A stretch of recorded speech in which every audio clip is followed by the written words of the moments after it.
What up, YouTube? Back at it again. We are checking out some technology. Now, I didn't make it to CES this year, but this guy did. So he's gonna walk us around and tell us what's going on in technology in the world. First and foremost, support this channel. Go like, go subscribe. I will link it down below. Second of all, I think it's like tech news or something to that effect. Secondly, love to have you here as well. If you guys came from my other channel, which is music related, here we like to react to literally everything, anything that I would watch regardless, whether it be, you know, for fun, for giggles, you know, comedy related, sports, tech, food, travel, and then I also have some kind of like out there and, you know, in real life stuff, in the world stuff, which admittedly I have to edit, but it's stick around, it's gonna be fun. We're doing a lot here, and I also linked my other channel down below. If you want to check out that channel, it's got thousands on thousands of videos. So you'll see the nature of that content if you're new here. But love to have you. Let's dive in. I probably don't need headphones. There's no music going on. I got surround sound. It's all good. We don't miss much here. Let's see what we got, man. Let's add volume and then see what we got, man. Video this year, this should be it. This is CES Josh is gonna take us on a tour through tech 2026. So we're checking out Realbotics. We were here last year, but we understand there's some updates, and we're here to find out what they are. So I feel like you guys broke YouTube last year as probably the most prominent company to come out of CES. What's new at Realbotics this year? Number one, we have David over here, our new, as he's called him, our new smug robot. He's got a little bit of an expression on his face. It's like a little bit of like superiority. The fact that he evokes some emotion in you, I think is a good thing. Yes. You were talking about AI vision. Could you tell me about how that's baked in this year? Our robots are a little more autonomous. So the AI takes the information it sees, what it's observing, and makes decisions based on that. So it's basically trained on a number of human behaviors to be able. Didn't we learn something from like all of the movies that told us not to do this? I mean, I know they're movies and it's far-fetched, but like you can kind of get it, right? You can kind of see it, like Able to sort of interpret and see. It can recognize human emotions. I'm not just because you can doesn't mean you always should. I guess I'll put it that way. sure there's any other company in the world that has tied in hardware to being able to recognize human emotions. Our robots have the motorized wheel platform, more efficiency, but number two, we're the only guys that have humanoid robots that plug into the wall. And lip fillers too, for some reason. So if you are an enterprise client, you don't necessarily care about the walking. What you care about is a robot that will work for you all day, all week. You can see here, she follows me, and you can see she's much more fluid than the one we had last year. This will be across all of our robots here next year. They'll be able to talk and recognize you. They'll be able to, you know, read. They'll be able to see color. It's kind of scary that she's a she and not a it. The way that people view And again, recognize emotion. We did this, you know, sometimes you go to a fashion show, they have like the craziest outfits and it's really just to get attention. We wanted to show a little bit of creativity and something sci-fi related to demonstrate that we make robots that look like this, but we can make them look like anything. Sure. One of the things that makes us unique is you can customize the appearance, voice, and personality of your robot through us. Again, nobody else is doing that kind of stuff. Now, that said, my warning preface, I kind of still want one. I want a fucking robot. Imagine, like, especially if it's like AI enabled and it gets to know you, like it'll know how I like my toast in the morning with the fried egg on top, maybe a little avocado smash, you know? Speaking of smashing, it's a joke. It's a joke. It's a joke. So this company, Even Realities, is making a lot of noise right now. They make lightweight AR glasses. Let's check them out. Oh, I see it. I do see the screen. So every sentence in the conversation has been transcribed in real time. Wow. Yeah, and I'm also seeing the date, the time, the weather outside, health metrics. So Yes, this is a certain just like widget or like screen. this. For example, for translation, let me just put it into Chinese to English. Okay, this is about to blow my mind if this works. This is going to be incredible. 可以听到我说话吗? Can you hear me speaking? Exactly. Wow, that is amazing! Can you try it again? Say something else. 你今天过得好吗? How are you doing today? Exactly. Wow, that is really cool. So first of all, it's a very good pair of glasses. Then it's a very good pair of smart glasses. It's very, very light. It's only 36 grams. They have projector here. Yeah, and So it's microphone. projecting from here onto the screen. Yeah, and also here we have 2 microphones as well. Frame, it's made of magnesium. And this temple made of I like the glasses space. I think that like I could find uses for a lot of that, but not in this sense. More so like the video purposes, also music, but being able to like recognize things, get directions, any sort of interactions you can record or shoot, or once the cameras are good enough on these things. um I mean, it's honestly it's crazy. It's endless what you can theoretically what you could do. titanium, very flexible and very tough here. Yep. So this is a touchpad to collect the function that you want to go with, and in that way we bring the ring as well. It gives you like easy and discrete control. Okay. And the price for the glass itself is $599 US, and for the ring, if you want to buy the ring, it's $249 US. So actually very close to just a normal normal pair of prescription glasses. Yeah, pretty Yeah. close. You must those are some expensive glasses. I've never paid that much for glasses. Does insurance cover AR glasses? Yeah. So tell me about the anti-gravity A1. It's the world's first 360 drone. In the package, it comes with the goggle and also the grip controller. Together with the 360 footage, it provides a very immersive flying experience, which is very different from the traditional drone. It gives you a feeling that you are actually flying in the sky yourself. Do you need a license for this device? No, it's under 250 grams, so it's basically available everywhere. And the retail price is starting from 1,600 and all the way to 2,000.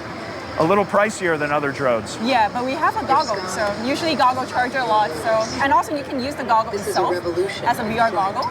Okay.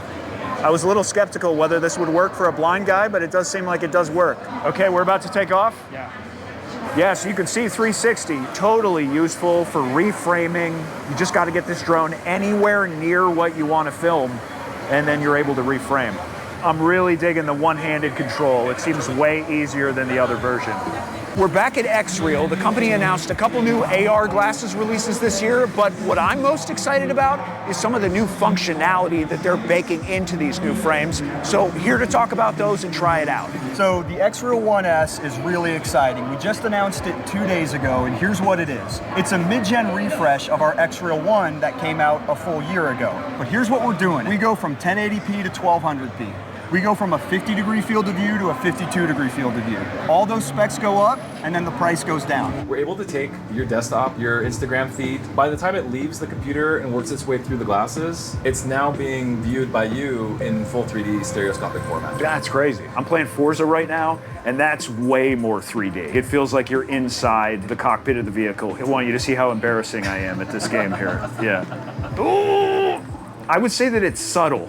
It doesn't bang you over the head. It's not cartoonish. And how about the Asus ROG X-Reel R1? So that's what I got right here. Right here. This is the world's first 240 hertz refresh AR glasses. What this does is we take the best of what ROG does and then marry it with the best of what X-Reel does. Big, rich cinematics, lightweight AR glasses. We combine those two superpowers, and it's the ROG X-Reel R1. Our new 1S, available now. Our ROG X-Reel glasses, coming soon, Q2. We are focused on what we can bring to customers right now. So that's $450 or $449. Okay. We've not yet announced the price and availability for R1, but that is a premium gaming setup. I see a mysterious cloth. Can you tell me anything about that we got here? Secrets, no. Teases, yes. We're working on it right now with our partners at Google and Qualcomm. You know what? I think I'm going to get this year. I'm going to get a sneak peek Don't right do now. it. Don't do it. Get out of there. I can see the Cut. AI. I see the AI in here. So what do we got here? What's on me? So this is a wearable ChatGPT. It's like a ChatGPT but on your neck. You put it on your neck once in the morning and it will summarize your entire day. It will create action items for you and memories. Let's say you forgot something. Let's say you need to walk a dog. It will remind you of that. People love it. People use it. 300,000 users total. That's kind of it. So is it listening all the time, or do you have to trigger it to listen? Dude, that would be banned in the workplace lightning speed. All I'm seeing is more and more ways for my information to get taken and put on record and sold. I don't know, and I'm not even like I'm the furthest from like foil hat guy. I'm literally I have technology. I have more technology than I know what to do with. But I don't know, man. Uh, I get it. I get it. I get the uses. Listens all the time. You can press a button to ask it a question, but it will listen the entire time. Talk to me about how this is different than a device like a Plod or a Humane AI pen. How's this different? Firstly, it's open source. Plot is closed source. You don't know where your data is actually stored. And the second one is this apps marketplace. So we have 2,000 different apps, and you can do whatever you want with them. You can like send Slack events, or you can like create GitHub issues if you're a developer, and many, many more. So the transcripts that are collected by the Omni are then seamlessly sent to these Yes, apps. yes, yes, but only with your authorization. So you can install app means you authorize to share your data with them. Our newest generation of the robot stands at about 6 feet 2 inches tall and can reach as high as 7.5 feet. We're in Boston Dynamics booth at CES 2026. Checking out a product that is absolutely blowing up right now online. My name is Mario Bellini, and I lead the Atlas product management team at Boston Dynamics. So Atlas is our flagship humanoid robot, and we have been working in the lab the last couple of years to productize Atlas using all of the latest AI techniques and deliver the robot that you see here today. For the last couple of years, AI techniques have improved enough that we can start to do manipulation, have the robot touch the world, move objects around, understand the world the same way that people do. Can you talk to me about some of the limitations? Because I found them particularly impressive in terms of how much this thing can lift, what conditions it can work in, because we're already at some really impressive stats. Yeah, so Atlas can lift up to 110 pounds instantaneously and closer to 70 kind of continuously. So we designed this to handle the dull, dirty, dangerous tasks, the things that are really backbreaking for people to do. It can operate for 4 hours on its battery life, swap its own battery so it can work continuously. Atlas. I can't wait till like we can mass produce these like on the cheap, so we can like put a bunch of people out of work. Isn't that exciting? Just a ton of robots, working just remedial, just any kind of like you're just any sort of everyday kind of labor job, that fund that support families. Soon enough we can just wipe those jobs away. So I'm making jokes of it. No, these are pretty cool though. I make jokes, but I kind of want one. Little things, around the house, like I'd like a glass of water. I really don't want to go downstairs to get it. Call me lazy, but I have a fucking robot that can do that, right? I don't. That's the problem. This can operate in the rain. It's IP67. It can also handle -20C to 40C. Atlas has these joints that can spin all the way around. And so we're inspired by the human form, but not limited by it. How do you see these units coexisting with human beings in the future? So we're not trying to make a robot person. We're trying to make this tool that's relatable, that's understandable, and the choice of the head kind of like whimsical and inviting. It's actually a modular head. Whimsical and inviting? That's what you get from that? Dude, if you take collectively like all of the robots from this place, like that's the start of a horror movie set in the future. Well, set right now, I guess. With the sensors and computer on board. So look at his fucking dog. Whimsical and inviting? I don't want to pet that thing. We've learned from the autonomous vehicle industry about how you Disneyland's whimsical and inviting. Can really reliably detect people and hazards around the robot, and the robot has that built in. You could, we saw this in like, what was it, Iron Man 2? There's probably a huge market for this stuff in the defense category. I'm just saying, instead of getting me a glass of water, we could risk less human lives in sticky situations. I'm sure they probably already are, and I don't know about it. I know the use of drones and the use of stuff like that, but full on like human-esque robotics in like danger zones. So this is the ThinkPad Rollable XD concept. It may look similar to what we saw last year, but it was actually completely redesigned, something completely new. So basically you just pause right here for a second, swipe left, And you can see that the monitor rolls up. Same thing in reverse. So you can see this expands from 13.3 inches all the way up to the 16 inches that we see right now.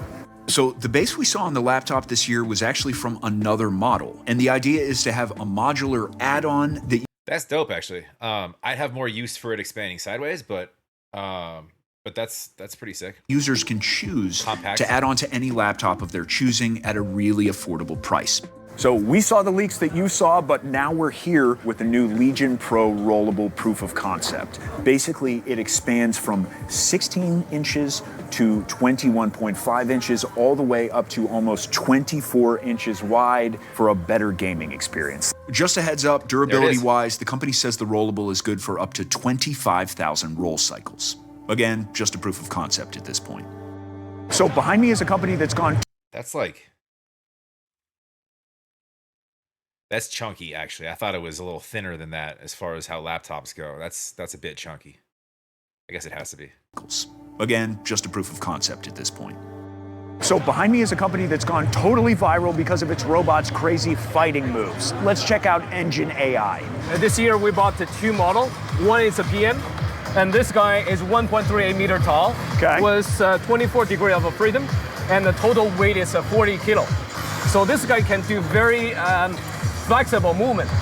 What was that show like in the 90s or whatever? Like you get these just battle something. You get these just robot. They're not even robots. They're like little RC cars with like fucking saws attached to them and shit like that, and you can control them from the sides, and they just go at each other.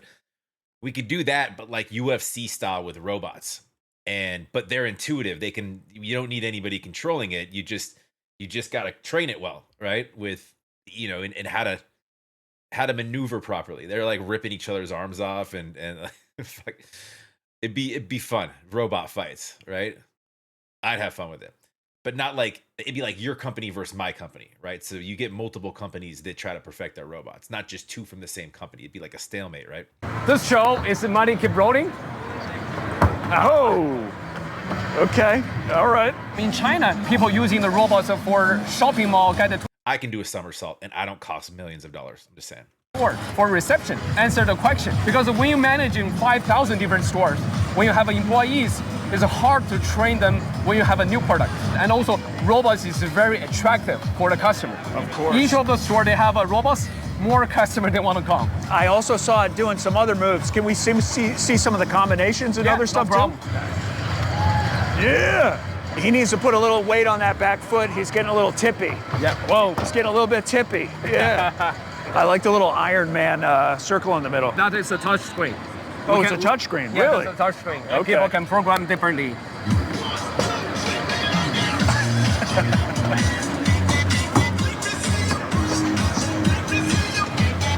This is more for fun, right? I mean, it's badass, but like, I could, yeah. Well, I mean, I could see where something like this could go. These are cool though. Yeah. Yep. Your kid's getting bullied at school. Just take fucking Winston with him. Yeah. That's pretty good. All right. We have seen a lot of footage of new humanoid robots fighting, and we wanted to see for ourselves with one of the most high-profile companies in the business right now, Unitree, and robot lost that fight. Their G1 humanoid robot.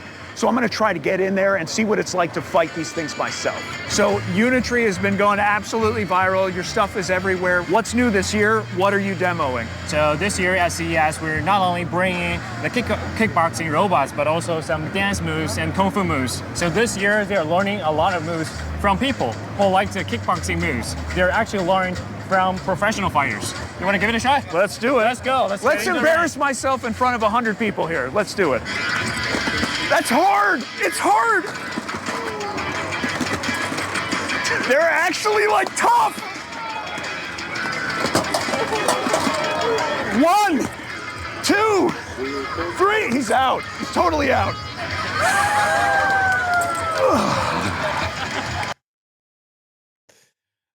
All right.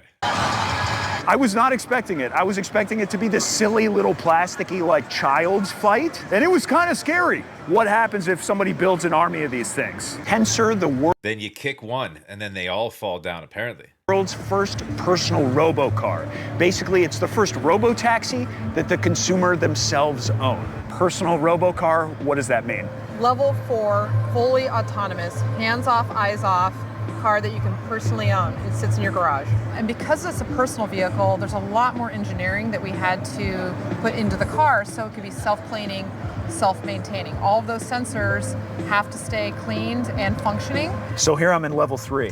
You're in level 3 or below. Okay. And if you wanted to go to level 4, and the yoke disappears. It does. And I enter the future. It's trippy. It's all very smooth and quiet. Oh, that's the camera. Oh, yeah, wow. So you can hide it if you want privacy. And is it specifically for like video conferencing? That's it a can functionality? be video. Yes, well, the car has 5G. So. Wow. Okay. 5G video conferencing. We have 11 radar. We have 37 cameras. So cameras everywhere. We have 8 NVIDIA Thor chips in the car for 8,000 TOPS of processing power. Imagine waking up in the morning and going, oh, my car just texted me. We have to leave 30 minutes early because the traffic conditions are so bad. I better get moving. So it sounds like this integrates pretty seamlessly with like your calendar, your to-do list. So how does it work? Yes, it's permission-based. The other thing I want to mention that's really cool is that they actually have screens where the lights are that can project messages to pedestrians on the street. So for example, if you're at a light and you want people to know that it's okay to walk behind you, it'll show like the safe to walk pedestrian sign on the actual screens for the lights in the back. Pebble is back on the scene with 2 products that are absolutely blowing up right now. Those self eyes off, hands off things, man, I'm always going to be a little skeptical. I mean, we have that now, but there's always issues. There's always issues here and there. Unforeseen things that that might happen, conditions, or that humans do that you can't always plan for. Now online. The Index 01, which is the cheapest smart ring on the market, and the Round 2, which is an e-ink display round watch. This is our update on the original Pebble Time round that we came out with in 2015. So However, this is V2, and you can see how different they look. First of all, the screen now takes up the entire front face of the watch. So it's the number one thing that we kind of had questions about. Second is that the battery life is now 2 weeks. Yeah, with the screen on always. And that screen right there, is that e-ink as well? It's an e-paper screen, so it's a color e-paper screen. The big thing about this is that it doesn't try to be too much. Like many of the other smartwatches out there, I love them, but they just try to do everything that your phone does. That's not about Pebble. Pebble's about showing you notifications, showing you time, letting you control your music, showing cool watch faces. There's a few apps for it, and the price, it's $199 for this, $225 for this. That's what mine costs, and mine does all of the things that my phone does. I have like the new Galaxy watch. Maybe it's not the new version, maybe the last model or something, but it does everything he just said, plus like a lot more, and it didn't cost any more than that. So what's the allure other than if my phone is a Samsung and my watch is a Samsung, they kind of coexist well. Why would I spend the same amount of money on a watch that does less, I guess, is my question. How about the Index 01 while we still have you? What's that? That's a new idea. So I have this problem. I get ideas during the day, or I remember things, and if I don't write them down that second, I'll just forget them. Does this ever happen to you? Of course, all the time. Exactly. So I find that I'm always taking out my phone. That's the whole product. It records it, it sends it to your phone, and you have this feed we call the Index of all the things that you've remembered. It's perfect for setting reminders, setting alarms. I always like asking people hey, what book have you read recently, or what book do you like?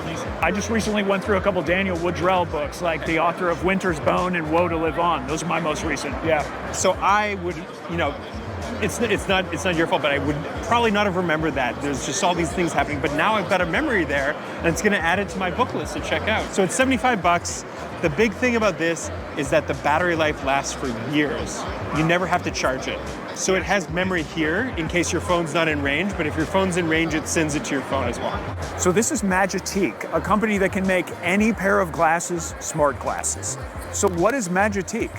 Right here. This is the entire device. It tracks your eyesight. Right now, he's currently watching a basketball game. Just by looking at a specific player, it's able to tell you the player's name, the stats, all the information that you want to find out about them. That information is customizable. So let's say I only want to say players' names, that's what's going to show up. There's an AI software in here that you're communicating with. We're actually also working on glasses where you could see the information on the glasses. But for the time being, this is the device, and you communicate with it. The way it works, you said it's compatible with any number of different companies. Any smart device. Any smart device. Yes. What exactly is in that? So there is a microphone, there is a camera. Again, you're communicating with it. So the camera is looking at what you're looking at, and it's also they're tracking your eyesight.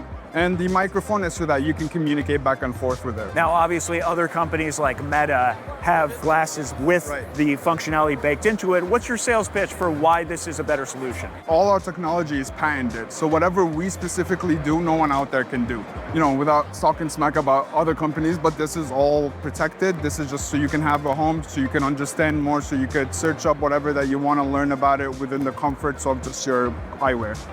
So last year, Roborock introduced the Saros Z70, which made a ton of waves because it was that little. Yeah, I'm still confused on that thing. What it does? Like, is it projecting the information onto my? Because it said any glasses, but then he said that we're working on it so that it can project it. So what does it do? Is it talking to my ear? What does it do that? Maybe I missed something, but like. I get that it's taking in a bunch of information and it can do a lot of things. How does that information get from here to here or here? How am I taking that in? How do I digest that? Or is it just a recording thing where I kind of figure it out later once I plug it into something? I don't know. Well, I don't know that I get that. Robot with the arm that could pick up socks. This year, they're. Dude, I got a sock that was a pair of socks that looked almost exactly the same in my stocking for Christmas. They're actually quite toasty, quite nice. I'm a dude, so I don't have like comfy socks, but like having those on, I might just break the mold here and start wearing some fluffy ass socks around. The girls have way better socks than dudes have. Just saying. We're introducing the Saros Rover, a robot with legs that can navigate stairs. There are some robot models out there that exist from other brands that can climb stairs, but this is the first ever that can actually clean as it goes. So how does this thing actually work? There's sensors and AI that's built into the technology, and that's what allows it to actually detect that it's running into the stairs, and then it can detect the height of the stairs and the width and everything. So it's really, really smart technology that's built into all of our robots. And is this a wet clean or a carpet clean or both? It's a vacuum cleaner for now. I believe it should also mop, but for now it can definitely vacuum for now, and that's what we're. My fiance would love this. When the stairs get a little dog hairy, it's like a pet peeve of hers. So give me a price and take my money. Showcasing today. Essentially, we just want to make life easier for everyone, and obviously if that we can combine the most tech as possible, we definitely would consider pursuing that. Obviously, it's a working model, and that's what we wanted to showcase today. It will be available for the mass market in a year or so. What's the battery life? Again, I think that's something that's going to be perfected over time. Sure. It should have comparable battery life as our other robots. This is LG's Cloyd Robot Assistant. It's getting a lot of hype right now. We just saw a demo in which. Oh, look at this little guy. This little guy is adorable. See, I like the design. Long arms, real long arms. Can reach things I might not be able to. Cloyd interacted with a host to open up a refrigerator, get a drink, all different implications. Exactly what I said. I have no more water left. Clifford, I need water.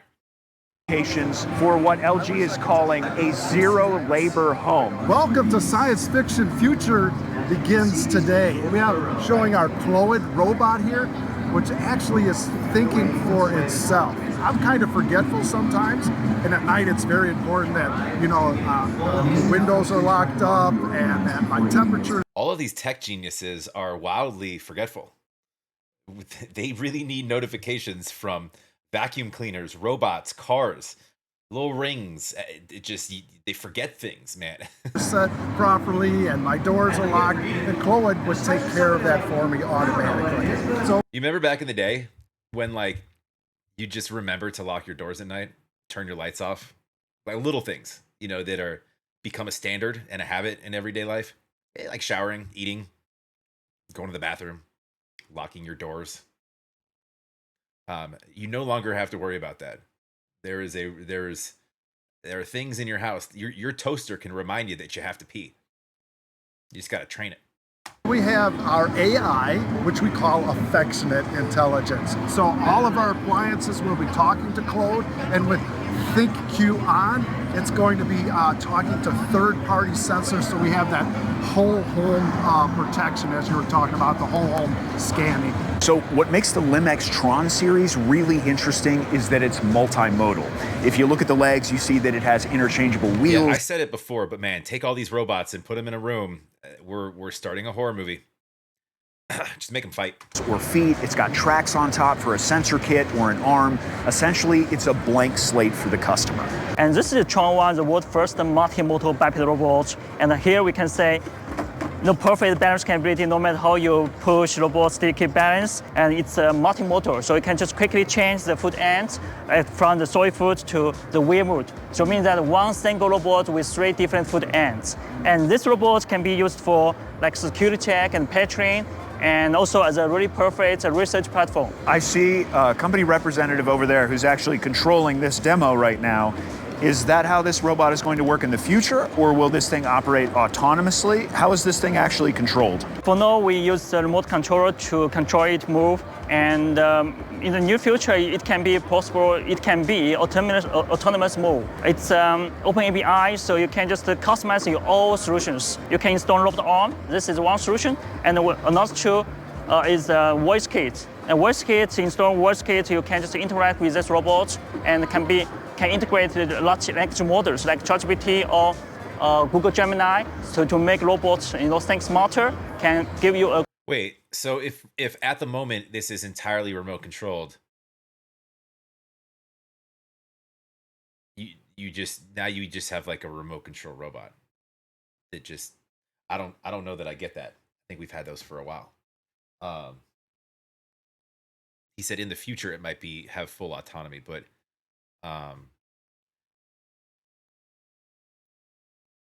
like, okay, I'm trying to find like real world uses that I wouldn't just get frustrated and be like, dude, I'm not going to control you down the stair. I'll go get my own water. It's not that hard, homie. And I got to sit there and figure things out, and I don't know. I feel like it needs to not have a remote. Quick response. And also we have a sensor kit. Sensor kit means that there are some accessories like a LiDAR camera and can do autonomy navigation. This is Project Motoko. There's only 2 of these in the world. It's a new product from Razer. It is America's first AI-enabled headphones. When I'm working out, when I'm cooking, when I'm at the airport, I always have a headset on. So we feel like it's just going to really naturally enhance a lot of people's already everyday life. This obviously provides over-the-ear privacy and a little bit better audio experience. We have so far been able to achieve over 30 hours of battery life. I'm going to send you a picture of some of the ingredients that I have. Can you let me know what I'm able to make? All right, I see you've got some really nice ingredients here. With these, you can easily make a delicious pasta dish.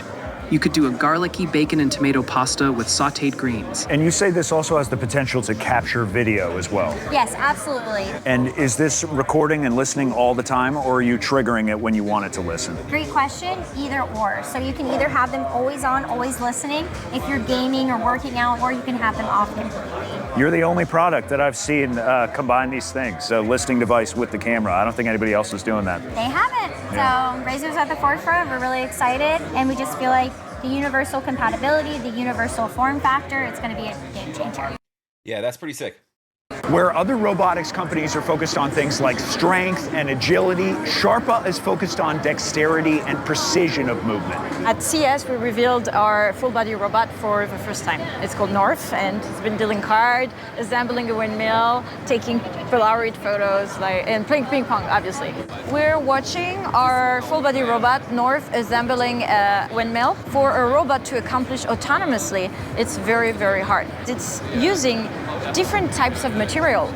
We have paper, we have plastic. Those materials, they have different rigidity.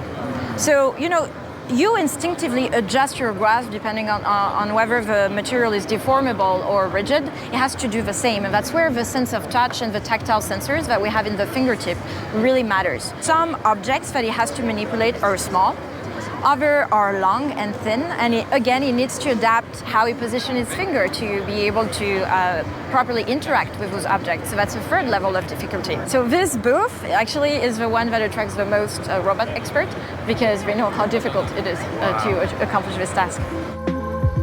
I'll be honest, dude. I could build that windmill way faster than that robot. That robot ain't got shit on me. Okay. Ping pong's kind of cool though, because you have to be reactive. So quickly reactive. So that's pretty sick. Behind me is a super cool product. It's a haptic glove that lets you physically feel objects in VR. I just pressed a button that caused like a nozzle to shoot out, it looks like steam. Oh my goodness, wow, it's giving you temperature sensitivities. Wow, and you can actually feel it in the palm of the hand and in the fingertips. You can actually feel a cool sensation. The touch diver is a glove that lets you feel and touch and grasp virtual objects during an extended reality application. You can grasp the object and feel this object in terms of stiffness of the object. So the contact force that you apply on it when you grasp it, you feel it on your fingers, and then you feel the rigidity of the object, but also the material and also the temperature of this object, if it's hot or cold. Now we're going to trigger the red one. That's pretty amazing. Texture and temperature via like your AR gloves. I mean, that could open up a lot of things. That's super cool, actually. Go on the fire. Wow, so now we have an open flame on the red one. Wow, you can actually feel the heat. Yeah, and it's like hot, it's uncomfortable. It's actually uncomfortable. Wow, that's crazy. All right. Okay, so I just put it up to the screw. Yep. Wow, and you feel a little bit of feedback in the finger as the screws are getting drilled here. This is the one that feels the roughest so far. The technology, everything else feels so rad. And even this is incredible. Wow. You're getting a little cool sensation from the stone. Yeah. Wow, that's interesting. Then there is the white one. Yeah, and this one says crushed rock. So I'm guessing this one should be a little bit more like jagged, a little bit rougher. Yeah, let's see. Yeah, you do feel a smoothness difference. There's a little like bumpiness to this guy right here. I feel like the marble's a little bit cooler too. There is a cutaneous feedback that is There's a lot of applications for that they're not even like talking about. That's super cool. applied on the finger pad, like something that's a platform that compresses your skin during the interaction, and this gives you the feedback about the code. Because what happens when we touch a real object is this. So I perceive the object because it applies a force on me, and this force is replicated by the touch diver on your finger pad. 5 finger pad and the palm too. Then, on top of it, I feel the temperature, and we are able to render 18 to 42 Celsius degrees, so hot and cold sensations. And when I start sliding on it, I feel the textures, the roughness of the material, and the same we can do with the glove. Talk to me about compatibility with various VR devices. Any kind of VR headset on the market. We are agnostic, let's say. So now we are using a Meta Quest 3, but we are compatible with all the headsets on the market. And typically we are targeting business application, VR training, for instance, or XR training in general, for industrial scenarios, safety training, medical training, but also marketing activations and entertainment. At the moment, the device is a business device, since also the price is 6,000 euros for the pair of gloves. So it's something that is typically targeting business for this, but the direction is this one. The target market is the gaming, and we are also using AI tools to make this process as fast as possible. So this new TV proof of concept from TCL can turn any 2D video content into 3D in 8K, and it's actually good. We use the lenticular lens on the surface of a normal LCD, and we also use the algorithm to change 2D contents into 3D, and you can get the 3D performance at 114 degrees. So you can move free from in front of our TV and get a suitable 3D performance. Yeah, I would love to see the change of depth if we could do that. Can you show that? As you see the bar up top, it actually allows you to adjust the depth. There's more separation between the subject and the background. And the quality is actually really good. You see other 3D products and it's a little blurry, or there's the color offsets, and there's none of that garbage here. There is no eye tracking here. It works no matter your angle of view, too. Yeah, this feels like a big step forward in terms of technology. That's dope. That kind of, you can see that coming next with not just TCL, but really any of the main kind of manufacturers TVs. I'll take the earphones, the glasses. I'll take a robot for chores. You know, one of the ones that works hard and doesn't give me any lip. I'll take the car. We'll give it a shot. Looks like fun. Yeah, that was fun. Welcome to the future. I guess it's here. Cool. Well, I mean, with these things, I just kind of watch and I give my thoughts throughout. Let me know what your guys' thoughts are. That's all stuff that, like, I don't know. A lot of that stuff I feel like you kind of know about, you kind of seen here and there. I don't know that there's anything that was super wowing to me, or you know, I never thought about like the like gloves like that before, but it makes sense. And I can see other uses for that, but yeah, I mean, the rest of it, I mean, stuff's come a long way, and it's only gonna get better. We'll say better. Thanks for stopping by, guys. If you made it this far, love to have you here. Appreciate it very much. Make sure you smash that like. Make sure you're subscribed. And there's a lot more content to come. Trust me. We'll catch up with you on the next. Have a great weekend.